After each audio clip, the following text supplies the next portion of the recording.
This is the story of two sisters, Jessica Tate and Mary Campbell. Jessica lives in a neighborhood known as Rich. Jessica likes life. The only thing about life she would change, if she could, is that she would set it all to music. The Tates have more secrets than they do money. We're approaching Mary Campbell's house. Mary, too, likes life. Unfortunately, life doesn't seem to be too crazy about her.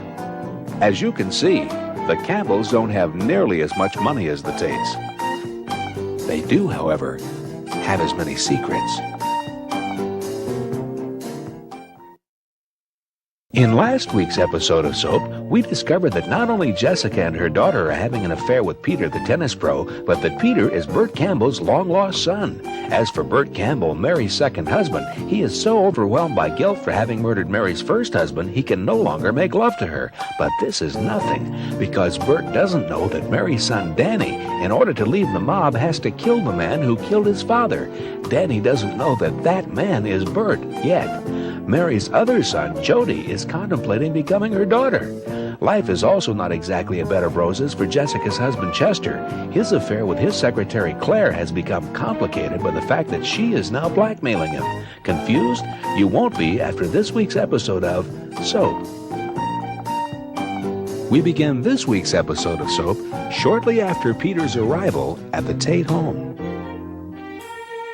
I just can't believe it. I cannot believe it. I mean, it's such a small world. I can't get over it. I mean, my long-lost son from Hawaii comes to Connecticut and winds up teaching my sister-in-law and her daughter tennis. Bet that ain't all he teaches. And then, and this is really incredible, my sister-in-law and her daughter don't know they have the same tennis teacher, plus which he doesn't know their mother and daughter.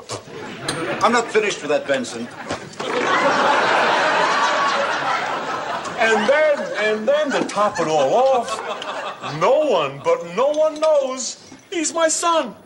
So what, Bert?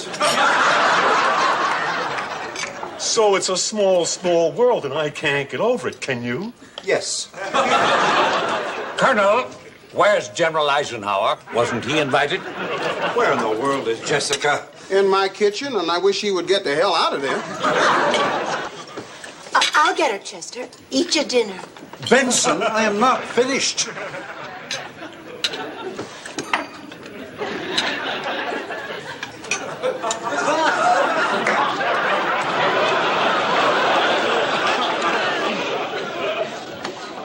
Jessica? Oh, hello, Mary. Could I get you something? Jessie, you can't hide in the kitchen all night. Hide? Who's hiding? I am helping Benson make a souffle for dessert. Forget it. I ain't making no souffle. I told you I ain't making no souffle for these animals. The way they eat, I ought to just shove the food in under the door. And you see, for a souffle, of course, you have to beat the egg whites and the egg yolks separately. Therefore, you need two people, Mary. I mean, one to beat the whites and one to beat the yolks. I'm beating the whites. Oh, yeah? Well, there's a whole table of them in there I'd like to help you with. Jessie, I know. And if you don't come out, everyone's going to be suspicious. Oh, Mary, I'm so ashamed I could die. Do you realize what I've done? I've had an affair with my nephew. I think that's against the law. He's not your nephew? I mean, I just got used to adultery, and now I have to get used to Incest. Benson, he is not related to us. He is my stepson. Mary, I've never done this before. Ever. See, what it was I was lonely. I mean, Chester's never here, and the kids are never here, and I've done all the clever things I could with shelving paper, and, so, Mary, I did that. But I am never going to do it again, Mary, ever. Okay, Jess. Okay. Come on out now. If you stay in here, Chester will become suspicious. Oh, my God, Chester. I have to tell him. Mary, I have to tell Chester what I've done. Are you crazy? No, it's the right thing to do. It's a stupid thing to do. I'm going to tell him. All right, Jessie. I was never going to tell you this. But poor sweet Chester has been... How do I put this? Jumping on anything that breathes?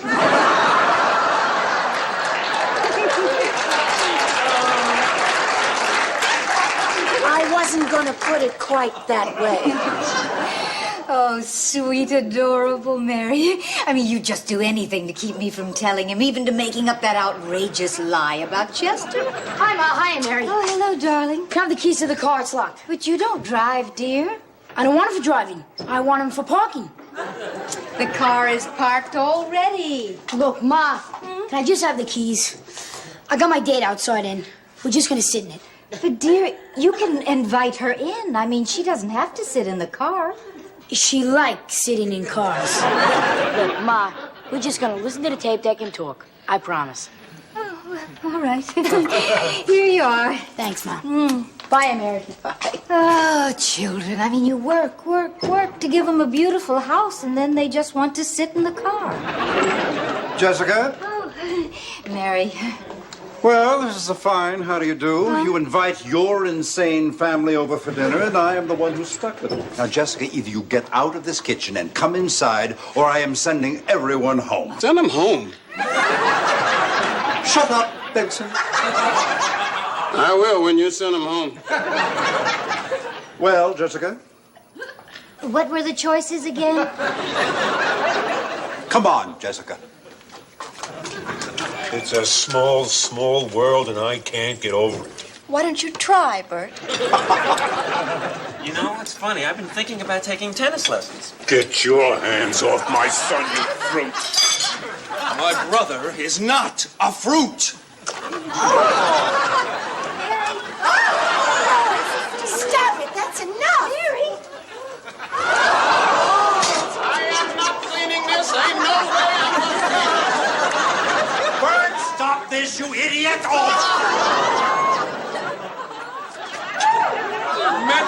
Medic, I've been shot.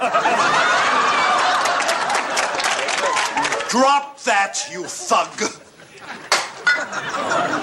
Good night, Uncle Chester. I had a wonderful time. I've had it with all of you. You are never coming here again. Terrific. Nothing could suit me better. Slobs. Slobs? I'm a slob? Look at you. You got cranberry sauce all over your shirt. Out.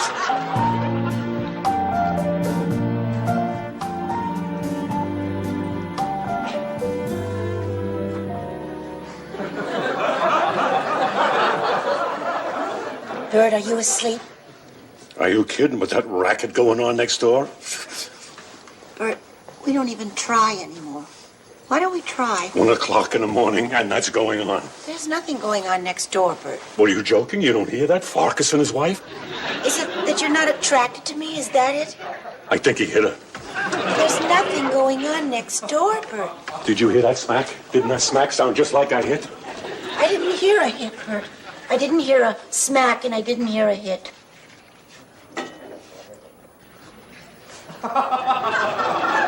What? I was testing. You didn't hear that? Bert. Mary, I think you should have your ears checked. It's probably just wax, but I would have them checked anyway. Bert, what is it? Is it that you're not attracted to me? No, it's a temporary thing. It'll go away. Happens to men. But it's been 6 months. Oh, wonderful, wonderful. Put pressure on me, Mary. It'll never happen. Pressure? We've never even talked about it. I just don't think we can let this go on forever. Oh, time. Now we have time limits? If there's one thing that doesn't help, Mary, it's time limits. Darling, maybe you ought to see a psychiatrist. Now I'm crazy, right? All of a sudden I'm some kind of nut, right? No, darling, I just thought maybe it might help to talk to You someone. hear that? Quiet. Human beings are trying to sleep up here. Bert, are you having an affair? God, Mary, no. Because it's normal, darling. A chance encounter, a few glorious stolen moments, and sometimes life can be all the richer for it. So if you're having an affair, you can tell me. I'll understand. Mary, I swear it. There's no one. Good, because if you were, I'd rip your heart out. Mary, how could you think that even for a minute? Bert, I bought something today. I think it might help. Now, don't let the title frighten you.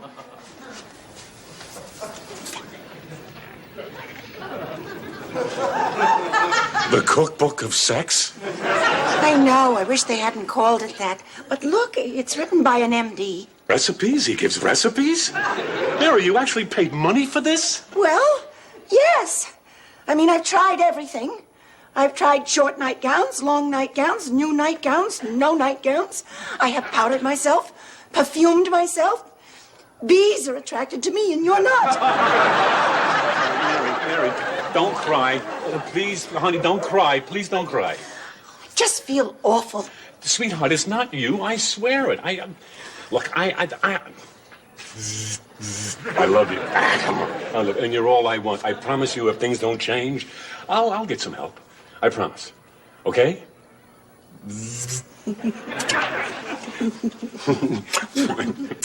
Yeah.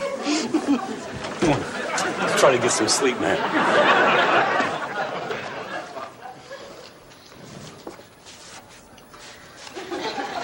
Look at that. I mean, that's a total impossibility. I mean, the Flying Wallendas at the height of their career couldn't get into a position like that.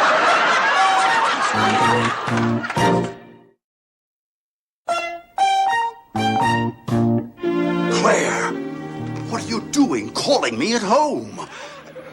Crying out loud, Claire, it's 1 o'clock in the morning. I can't come over. All right, Claire. All right. I'll come over. I'll think of a way. Goodbye. Who's laughing? Benson, is that you laughing? Oh, What? I was just surprised to see you. I live here. Well, I mean, still up. I thought maybe you had gone to sleep by now. I had a business call. Chester, I have a confession to make. Chester, please sit down. What is it, Jessica? Chester, when people have been married a long time, they spend a lot of time together, and so then they get kind of used to each other. And then, of course, on the other hand, they spend a lot of time apart, and so they don't see each other very much. And so sometimes they tend to get lonely, and sometimes, oh, Chester, despite themselves, they seek some little comfort elsewhere. And so, Chester, what I'm trying to say is that sometimes home cooking is boring, and sometimes the kitchen is closed, and so sometimes one goes out to eat. Jessica. Chester. Jessica. Oh, dear God, Jessica, you're not saying... I am. After all these years, I thought I knew you. I know, Chester, I know. How could you? I don't know, Chester, I don't know. How could you? How could you, even for a minute? Oh, I'm sorry, Chester. How could you think, even for a second, that I would be unfaithful? Huh? You think our marriage means nothing to me, Jessica? Do you think I took those vows lightly? I don't believe this. To accuse me. No, Chester, I didn't accuse you. Oh, please, Jessica, you did accuse me. No, Chester, I... Unfaithful. Me. Jessica, may I lose the use of the entire right side of my body.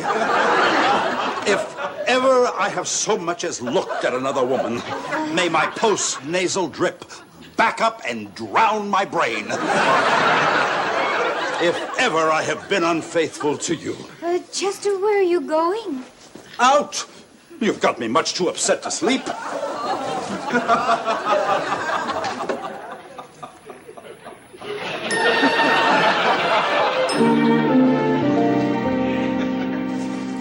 Hold it!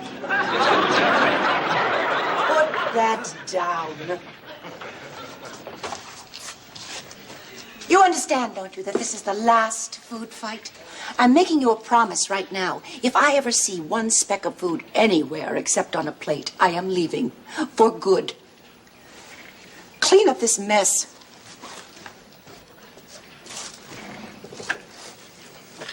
You want a fresh cup of coffee? I think you've got some banana in yours. Yeah, thanks. You know, I think she's really serious. Yeah, me too. You see, oddly enough, the thing is, I don't actually hate you. I'm not too crazy about you, but I don't hate you. It's not even dislike. I don't dislike you. Not that I like you. Don't get me wrong, I don't like you. But I probably could like you if we didn't hate each other so much. The thing is, I don't know why you hate me. You know something? Neither do I. I mean, I've thought about it a lot, too. I've tried coming up with reasons, but there aren't any. I just look at you and I hate your guts. Yeah, well, I can understand that. But you know something? You've never really done anything. Danny, it's okay. Don't worry about it. Well, I just don't want you to take the fact that I hate you personally. I don't, really. Danny, I know I annoy you. I can be a very annoying person. Like the way I'm always telling you to leave the mob. I mean, if you want to ruin your life working for a bunch of gangsters. Well, the fact is, I'm leaving the mob. It's when? Well, soon. There's something they want me to do for them, and then I can go. What are you going to do? Yeah, nothing. It's just a thing. I don't even know all the details yet. Yeah, well, if I can help, just say the word. Yeah, Danny, really. Thanks. Well, I gotta go. I got a meeting. Well, yeah, I'll see you later. Right. Bye, Bert. Bye, Danny. Bert. Have a nice day. Well, you too. Hey. I say things are definitely improving here. Danny and I are becoming buddies. You know, you go fishing with a buddy. My son Peter's here. We could go fishing. Peter could go fishing with Danny and me. The three of us could go fishing. Peter, Danny, and me. And Mary could come. It'd be just like a real family. I better buy 4 new fishing poles. Why 4 new fishing poles, Bird? I mean, aren't you going to invite me? I love to fish. Oh, this is very nice, Bird. Ever think of wearing a bib when you eat? Go away from your fruit. Fruit. Wonderful. You've agreed to stop throwing it. Don't you think you could agree to stop saying it? Can't the two of you work things out? Hey, I'd be very willing, except there's one slight problem. The man hates me. He doesn't hate you. You don't hate him? Well, it's close. Why? I don't know. It's because I'm gay, right, Bird? I mean, you hate me because I'm gay, right? Well? I guess if you need a reason, that's a good one. Bird, it's a terrible reason. I mean, look at me. I'm a person. Bert, look at him.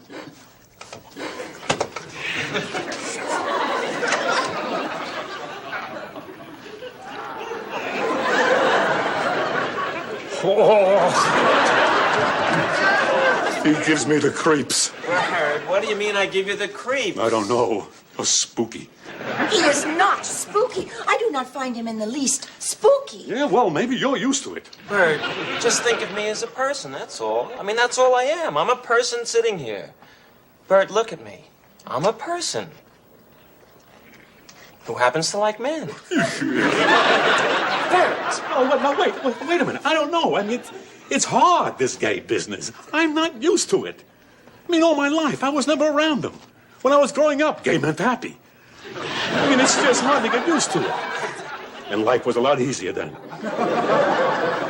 I mean, maybe, well, you know, when you guys were still in the closet, maybe it wasn't easy on you, but it was a hell of a lot easier on us. I mean, it used to be, you walk down the street, a guy smile at you, you smile back. Today, you smile back. You either get arrested or invited dancing.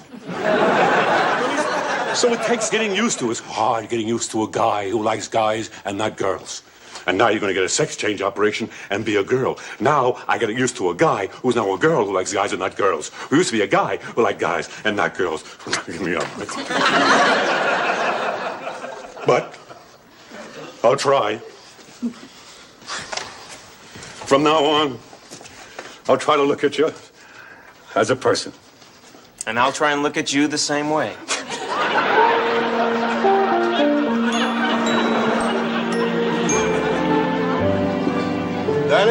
Danny, come in. Afternoon, Godfather. Danny, sit down. The fool's getting cold. Godfather, I've given it a lot of thought, and Wait until you taste this, Danny. Just wait until you taste this. No, thanks. I'm not really very hungry. Danny, this restaurant belongs to my mother. You don't eat, you'll kill me. Huh? Okay, but just a little. You're gonna love this. You're gonna love it. Godfather, I've thought it over, and I've decided to take the contract. How is that, eh? Oh, it looks great. I love chicken. It's an eel. It's good, huh? Huh? Yes. And now, I want you to try some of this linguine. I swear it's better than a sex. You know, I'm not particularly crazy about the idea of killing a man. Who is? I mean, I have a tough time killing a bug. Yeah. But I think if I have to kill somebody, I could kill the man who killed my father. No. You gotta twirl the linguine around the spoon like this. Hey, you can't sit there with a linguine hanging out of your mouth. You look like a demented walrus. That's all right. So now will you tell me who killed my father? Okay, I'm gonna tell you. The man who killed your father was the Sulfuzu. Some surprise, eh? What? I didn't hear what you said. I said some surprise, eh? No, the name. Oh, your stepfather. What about my stepfather? He's the one. Bert? Oh, yes, Bert. Oh, come on, be serious. Oh, you think I make it up, huh, Daddy? You think I make up a story your stepfather kills your father and now you gotta... Hey, Shakespeare maybe makes up a bad stories like that. I don't, Daddy. Huh? But why would he kill my father? Because your father was trying to run him out of a business. If I was a Bert, I would do the same thing. Now, I loved your father, Danny, but the sweet man, no. I can't believe this. In the meantime, the Southern book is ice cold, Danny. Bert? Yes, Bert. Danny, look, you didn't touch a thing. My mother's gonna kill me. Bert Campbell killed my father? There's two things in this life that my mother can't stand to see. A guest host on The Tonight Show and the food left on the plate.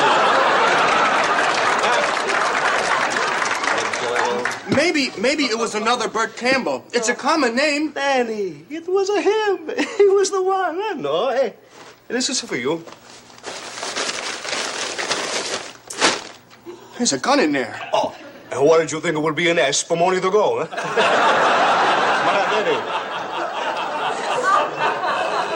I can't do it.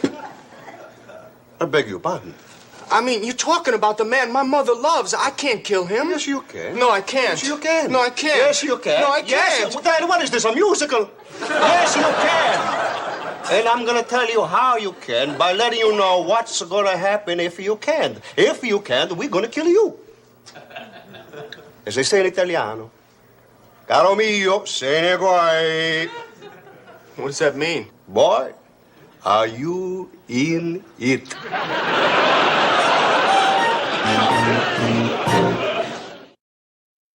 Will Bert and Danny become friends, or will Danny kill Bert, thus putting somewhat of a strain on the relationship? Will Jody get a sex change operation?